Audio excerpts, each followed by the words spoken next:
ನಾಗರತ್ನ, ನಿನ್ನ ಹೆಸರು ಮಲ್ಲಿ ತಾನೆ? ನನ್ನ ಹುಟ್ಟ ಹೆಸರು ನಾಗರತ್ನ.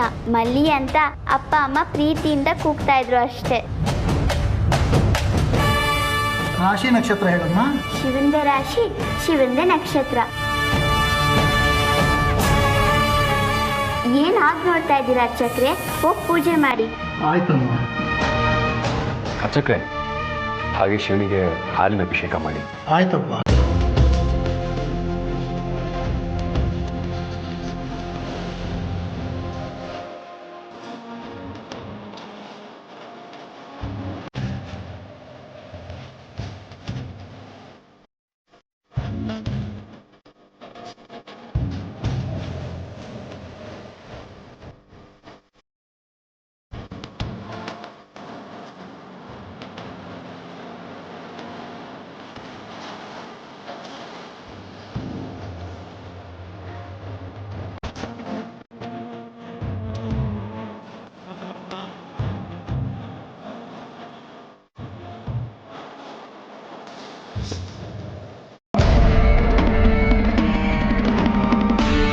ಭೈರವನಿಗೆ ನಾಗಮಣಿ ಮನುಷ್ಯ ರೂಪದಲ್ಲಿರೋದು ಗೊತ್ತಾಗಿ ಹೋಗಿದೆ. ಅವನು ನಾಗಮಣಿಯನ್ನು ತನ್ನ ವಶಕ್ಕೆ ಪಡ್ಕೊಳ್ಳೋದಕ್ಕೆ ಪುನಃ ಹೊರಟಿದ್ದಾನೆ. ನಾಗಮಣಿ ತನ್ನ ಶಕ್ತಿಯನ್ನು ಕಳ್ಕೊಂಡಿದೆ. ಅರ್ಜುನ್ ಅಮೃತ ಆ ನಾಗಮಣಿಗೆ ಅಭಿಷೇಕ ಮಾಡಿದರೆ ಮಾತ್ರ ಅದಕ್ಕೆ ಶಕ್ತಿ ಬರುತ್ತೆ. ಅಷ್ಟರೊಳಗೆ ಭೈರವ ಏನಾದರೂ ದೇವಸ್ಥಾನಕ್ಕೆ ಹೋದರೆ ನಾಗಮಣಿ ಸುಲಭವಾಗಿ ಅವನ ಕೈವಶವಾಗುತ್ತೆ. ಹಾಗೇನಾರಾದರೆ ನನ್ನ ಶ್ರಮ ಸಾಧನೆ ಎಲ್ಲ ವ್ಯರ್ಥವಾಗಿ ಹೋಗುತ್ತೆ. ಅಲ್ಲಿವರೆಗೂ ಭೈರವನ ಹೇಗಾದರೂ ಮಾಡಿ ತಡಿಲೇಬೇಕು. ಪರಮಾತ್ಮ, ನನಗಾದಷ್ಟು ಬೇಗ ಅಭಿಷೇಕ ಆಗಲಿ. ಭೈರವ ಈ ಕಡೆನೇ ಬರ್ತಾ ಇದ್ದಾನೆ. ಅವ್ನು ಬರೋದಕ್ಕೂ ಮುಂಚೆ ನನಗೆ ಅಭಿಷೇಕ ಆದರೆ ಮಾತ್ರ ನಾನು ಸುರಕ್ಷಿತವಾಗಿರ್ತೀನಿ. ಇಲ್ಲಾಂದರೆ ನಾನು ಅವ್ನ ವಶ ಆಗೋಗ್ತೀನಿ. ಆಗ ಆಗದೆ ಇರೋ ಥರ ನೋಡ್ಕೊಳಪ್ಪ. ಆದಷ್ಟು ಬೇಗ ಅವರಿಬ್ಬರಿಂದ ನನಗೆ ಅಭಿಷೇಕ ಆಗೋ ಥರ ಮಾಡಪ್ಪ.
ಎಲ್ಲಿ ಎಲ್ಲಿ ಹೆಣ್ಣಿನ ರೂಪದಲ್ಲಿರೋ ನಾಗಮಣಿ ಎಲ್ಲಿ?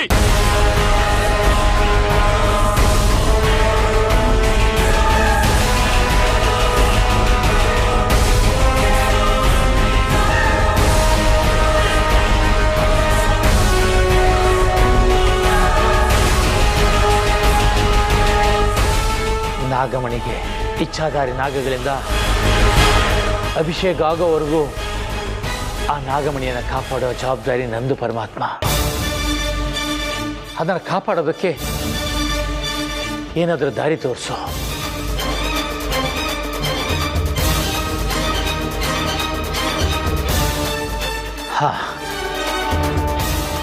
ದುಷ್ಟ ದಕ್ಷ ದಮನ ಮಹಾಮಂತ್ರ. ಆ ನಾಗಮಣಿಯನ್ನು ಕಾಪಾಡೋದಕ್ಕೆ ಇದೇ ಸರಿಯಾದ ಮಂತ್ರ.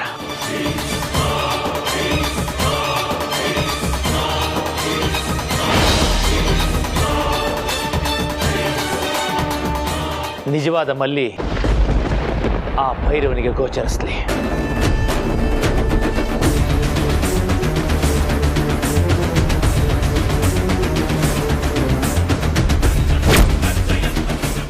ಶಾಸ್ತ್ರಿ ನಾಗಮಣಿಯನ್ನ ಈ ರೂಪದಲ್ಲಿದ್ದಾರೆ. ನಾಗಮಣಿ ನನ್ನ ಮುಂದೆ ಬಂದಾಯ್ತು, ಇನ್ನು ಅದು ನನ್ನ ಕೈಗೆ ಸೆರೆ ಸಿಕ್ಕ ಹಾಗೇನೆ. ಭೈರವ ಸಾತ್ವಿಕರಿಗೆ ಸಾತ್ವಿಕ ಶಕ್ತಿಯು, ಹಾಗೆ ದುಷ್ಟರ ನಿಗ್ರಹ ಮಾಡುವ ಕ್ಷತ್ರಿಯ ಗುಣವೂ ಇರುತ್ತೆ ಅನ್ನೋದು ನಿನ್ನಂಥ ಶುದ್ಧ ಆರಾಧಕರಿಗೆ ಗೊತ್ತಿರೋದಿಲ್ಲ. ಈಗ ನನ್ನ ಸಾತ್ವಿಕ ಶಕ್ತಿಯ ಗುಣ ಏನು ಅಂತ ನೋಡು. ಏ ಹುಡುಗಿ, ಬಾ ಇಲ್ಲಿ.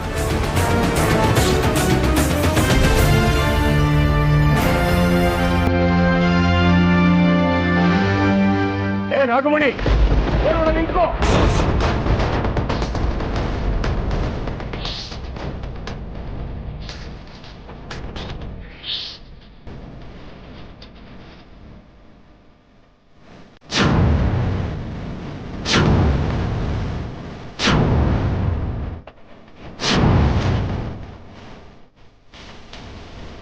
ನೀನ್ ಎಲ್ಲಿ ಅಡಗಿದ್ರು ಸಹ ನಾನು ಇವತ್ತಿನ ಬಿಡೋದಿಲ್ಲ.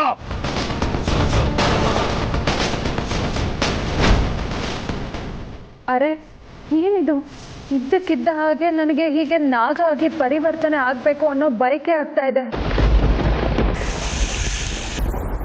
ಅದನ್ನ ನಿಯಂತ್ರಣ ಮಾಡೋದಕ್ಕೆ ಪ್ರಯತ್ನ ಪಟ್ಟಷ್ಟು ಉತ್ಕಟತೆ ಹೆಚ್ಚಾಗ್ತಾ ಇದೆಯಲ್ಲ.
ಯಾರನ್ನು ಬೇಕಾದ್ರೂ ಯಾಮಾರಿಸಬಹುದು, ಆದ್ರೆ ಈ ಭೈರವನ್ನ ಮಾತ್ರ ಯಾಮಾರ್ಸಕ್ ಸಾಧ್ಯವಿಲ್ಲ.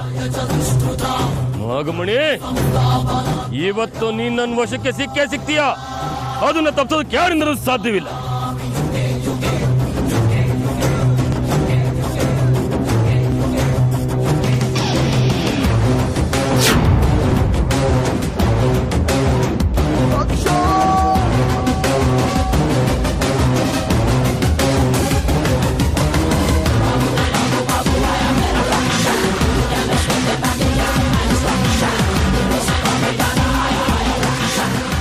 ಭೈರವ, ನೀನು ಎಷ್ಟೇ ಜೋರಾಗಿ ಓಡಿದ್ರು ನೀನು ಆ ಮಲ್ಲಿಯನ್ನು ತಲುಪೋದಿಲ್ಲ. ಹೀಗೆ ಓಡ್ತಾನೆ ಇರು.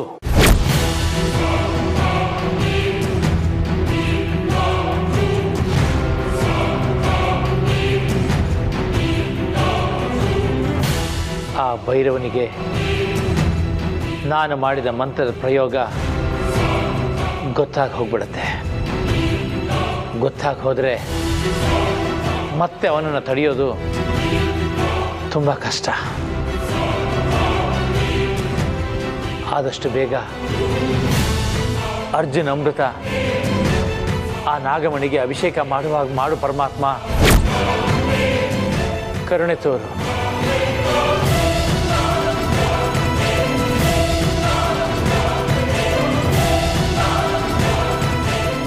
ಬೇಗ ನನಗೆ ಅಭಿಷೇಕ ಆಗಲಿ, ನನ್ನ ಶಕ್ತಿ ಕ್ಷೀಣಿಸ್ತಾ ಇದೆ.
ಸಣ್ಣ ಹುಡುಗಿ ನನ್ನ ಕೈಗೆ ಸಿಕ್ಕಿದಾಗೆ ಓಡ್ತಿದ್ದಾಳೆ ಅಂದ್ರೆ ಇದರಲ್ಲೇನೋ ಮೋಸ ಇದೆ.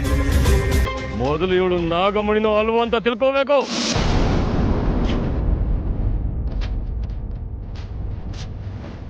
ಜೈ ಮಹಾಕಾಲ.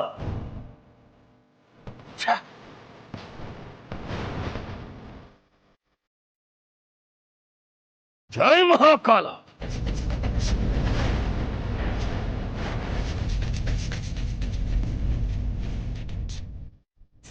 ನಾಗಮಣಿ ಅಲ್ಲ, ಸಾಮಾನ್ಯ ಹುಡುಗಿ. ಅವನ್ ಯಾಕೆ ಇವಳು ನಾಗಮಣಿ ಅಂತ ಸುಮ್ಮನೆ ಇವಳು ಹಿಂದೆ ಸುತ್ತಾ ಇದ್ದೀನಿ. ಶಾಸ್ತ್ರಿ ಕುತಂತ್ರ. ಏ ಶಾಸ್ತ್ರಿ, ನೀನೇನೇ ತಂತ್ರ ಕುತಂತ್ರ ಮಾಡಿದ್ರು ನನ್ನನ್ನೇನು ಮಾಡಕ್ಕಾಗಲ್ಲ. ನಾನು ನಾಗಮಣಿನ ಪಡ್ಕೋತೀನಿ. ನಾಗಮಣಿ ಎಲ್ಲಿದೆ ಅನ್ನೋದನ್ನ ತಿಳ್ಕೋತೀನಿ. ಜೈ ಮಹಾಕಾಲ. ನಾಗಮಣಿ ದೇವಸ್ಥಾನದಲ್ಲೇ ಇದೆ. ಇವತ್ತು ನನ್ನ ಕೈವಶ ಆಗೇ ಆಗುತ್ತೆ.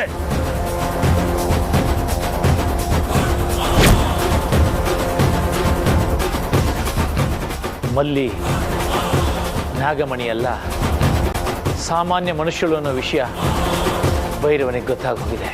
ಅದೇ ಕೋಪದಲ್ಲಿ ಅವನು ದೇವಸ್ಥಾನದ ಕಡೆ ಬರ್ತಾ ಇದ್ದಾನೆ. ಅವನು ದೇವಸ್ಥಾನದೊಳಗೆ ಬರೋದ್ರೊಳಗೆ ಆ ನಾಗಮಣಿಗೆ ಇಚ್ಛಾಧಾರಿ ನಾಗಗಳಿಂದ ಅಭಿಷೇಕ ಆಗೋ ಹಾಗೆ ಮಾಡು ಪರಮಾತ್ಮ.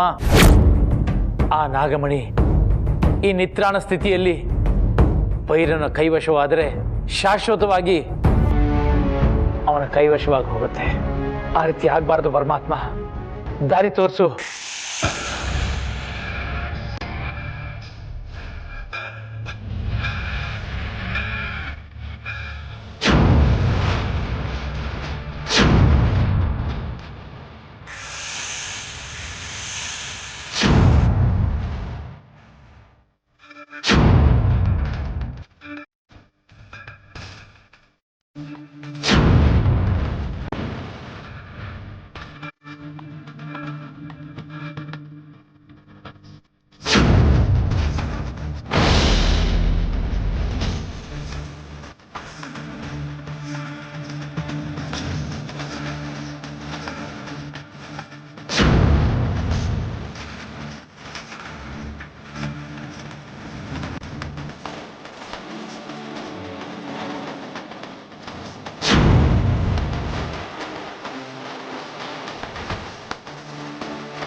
ನನಗೆ ಆ ಭೈರವನಿಂದ ಅಲ್ಲ, ಬೇರೆ ಯಾರಿಂದನೂ ಏನೂ ಅಪಾಯ ಆಗೋದಿಲ್ಲ.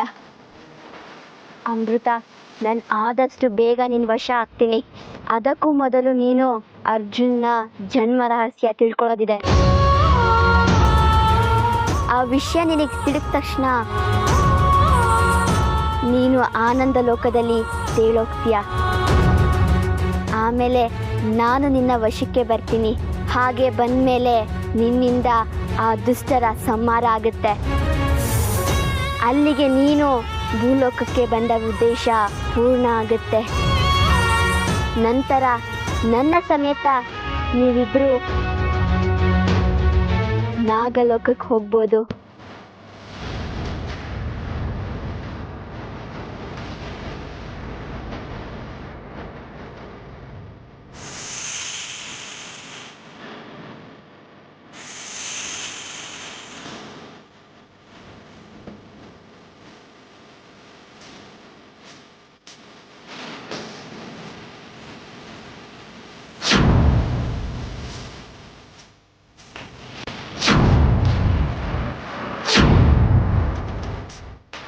ಈಗ ಬಂದ ಭೈರವ, ಇನ್ನು ನಾನು ವಶಕ್ಕೆ ಬರೋದಿಲ್ಲ. ಆ ಕನ್ಸು ಕಾಣ್ಬೇಡ.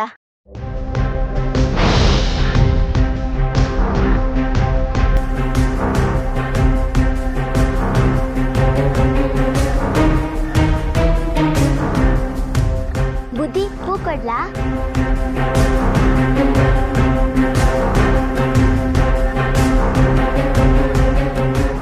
ಅಂದ್ರೆ ಇವಳು ಹೂ ಮಾರೋ ಹುಡುಗಿನ? ಇವಳು ನನಗಿಂತ ಮುಂಚೆ ಬರೋದಕ್ಕೆ ಹೇಗೆ ಸಾಧ್ಯ? ಇಲ್ಲ, ನಾಗಮಣಿ ಹುಡುಗಿನೇ ಇರಬೇಕು.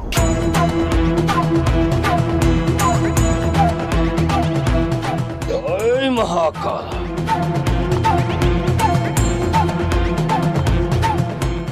ಇವಳು ನಾಗಮಣಿ ಅಲ್ಲ. ಇದು ಹೇಗೆ ಸಾಧ್ಯ? ನಾಗಮಣಿ ಈ ಸಲ ನನ್ನ ಕೈ ವಶ ಆಗಿಲ್ಲ ಅಂದ್ರೆ ಛೆ!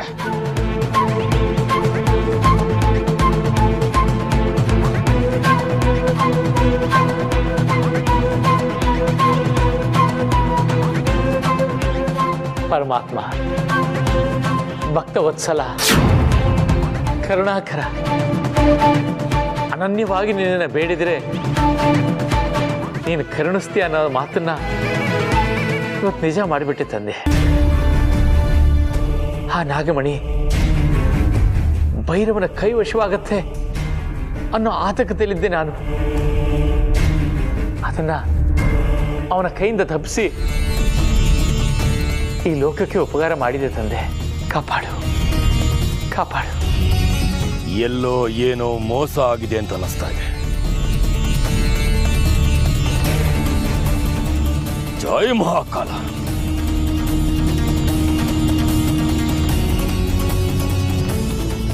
ಈ ಗಡ್ಡದ ಮಾಂತ್ರಿಕ ನಾನು ಯಾಕೆ ಕಟ್ಟಿಸ್ಕೊ ಬಂದ ಅಂತಾನೆ ಗೊತ್ತಾಗ್ತಿಲ್ವಲ್ಲ.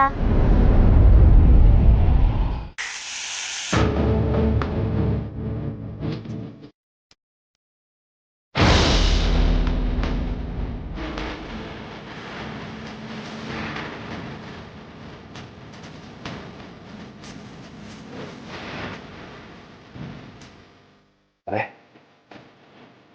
ನಾನು ಹೇಗೆ ಇಲ್ಲಿಗೆ ಬಂದೆ? ನಾನು ದೇವಸ್ಥಾನ ಹತ್ರ ಇದ್ದೆ ಅಲ್ವಾ? ಬರ್ತಾ ಬರ್ತಾ ನನ್ನ ಲೈಫಲ್ಲಿ ಏನೇನೋ ಆಗ್ತಾ ಇದೆ. ಎಲ್ಲ ವಿಚಿತ್ರ ಅಂತ ಅನ್ನಿಸ್ತಾ ಇದೆ. ಇಲ್ಲಿಗೆ ಹೇಗೆ ಬಂದೆ ಅಂತ ನೆನಪೇ ಆಗ್ತಿಲ್ವಲ್ಲ.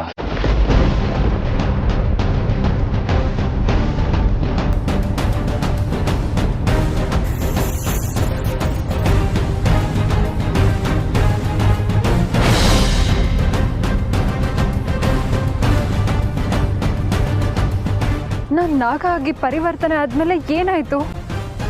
ಏನೋ ನೆನಪಿಗೆ ಬರ್ತಾ ಇಲ್ವಲ್ಲ.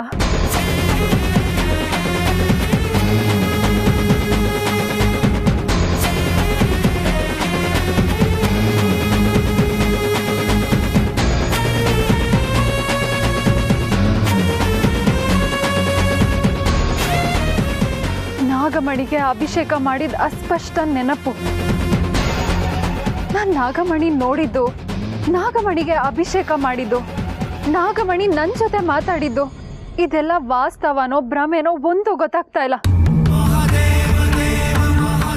ಅಮೃತ, ನಿನಗೆ ಯಾವುದು ಯಾವಾಗ ನೆನಪಿಗೆ ಬರಬೇಕೋ ಆವಾಗ ಅದು ನಿನ್ನ ನೆನಪಿಗೆ ಬಂದೇ ಬರುತ್ತೆ. ನೀನು ಅರ್ಜುನ್ ಇಬ್ಬರು ನಾಗಧಾರಿಗಳಾಗಿ ಆ ನಾಗಮಣಿಗೆ ಅಭಿಷೇಕ ಮಾಡಬೇಕಾಗಿದ್ದು ನಿಮ್ಮ ಕರ್ತವ್ಯ. ಅದನ್ನು ಮಾಡಿ ಆ ನಾಗಮಣಿಯನ್ನು ಕಾಪಾಡಿಕೊಂಡಿದ್ದೀರಾ.